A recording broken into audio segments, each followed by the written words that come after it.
Hey everyone, this week we have a unique situation where we have three cars, three different manufacturers, all pretty much the same subject matter, three semi-different price points, and see how they compare. So these are of course all C4 Corvettes.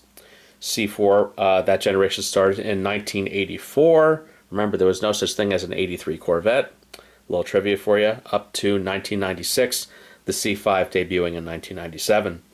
So let's start with the earliest car. I think that's the fair way to do it, and that happens to be the lowest price point. This is an Ertl, so kind of a value price brand, although this is a numbered limited edition. Says so right there, number 32 of 7500. While underneath here, look how the exhaust tips are solid. That makes me sad. This is said to be a 1985. The wheels look a little too shiny, a little chrome. They do have the black centers, which should be correct for an 85. And it's marked, what was that? Tune port injection, which would have been from 85 and up. Engine detail is, alright. Again, this is not an expensive car. This probably would have retailed for about $49 or so. Probably a solid decade ago or more. You're not going to find carpeting in this. The top is removable. And the back window, if I can get to open, does open. Paintwork is showing a little bit of a, I don't even know what to call that, more than orange peel. Road rash, paint rash, I guess you'd call that, right there. It happens to diecast at this age. Happens to my Autoarts and Kyo shows, not a surprise. So this was probably, about a $50 car. I probably paid $20 tops 15 years ago. I've learned I'm developing a catchphrase, which is, at that price, I'm not mad at it. So, at that price, I'm not mad at it. Here we have what I think is the best C4 offered. This is by Autoart. I'd say this came out about 5 years ago. This would have retailed for about $159, $179, somewhere in there.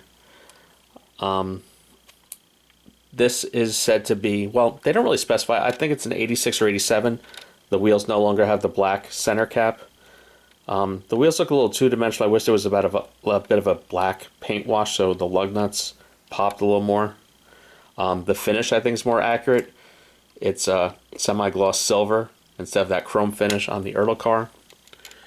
The exhaust tips are open, more accurate. Because I think this is an 86A7, we've got a third brake light. Again, the top opens, and of course we've got scaled trunk struts. We've got carpeting in the trunk, which is nice.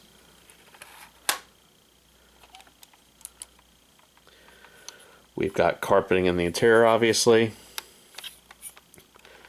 One of the neater things is the pop-up headlights actually roll like the real car does. They flip over.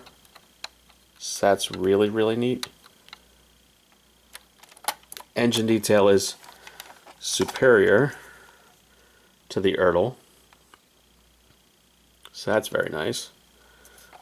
And you've got the hood hinge, which, again, very nice. It's what you'd expect from an Autoart.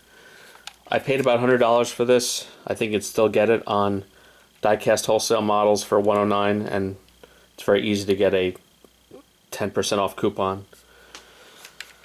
Lastly, the new kid on the block is this Greenlight.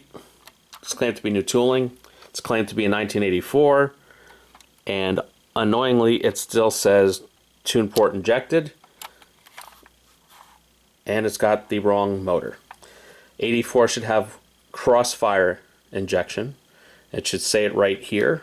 So I'm very annoyed that I bought an 84 specifically to fill out my collection, and this isn't really an 84.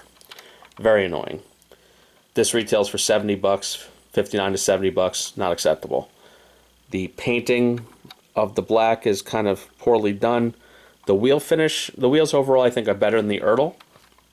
The Targa top is very weird in how they did it. It has these kind of like front lips that go onto the A-pillar. I don't know why it does that. There is no carpeting. Annoyingly, the rear trunk does not open at all. This is claimed to be a limited edition. I'm not sure of how many. This is numbered 339. My other big issue is this hood gap is atrocious. The hood gap is worse than the Ertl. So that annoys me. Packaging. Here you go. Typical Greenlight. What's nice is the clamshell, there's no screws. You just kind of cut the tape on the clamshell, pull out the car. Same thing as American Muscle, so that's kind of nice. So once again, Greenlight kind of annoys me. Don't claim it's an 84 and be too lazy to retool the engine. I know Ertl's 84 actually retooled the engine. So they really have no excuse considering they claim it's new tooling. But what can you do? I'm a bit of a completist with my Corvettes and try and have every year. So I'll keep it. But for now, the Autoart is still the winner. So tune in next week. Like and subscribe. Have a good one.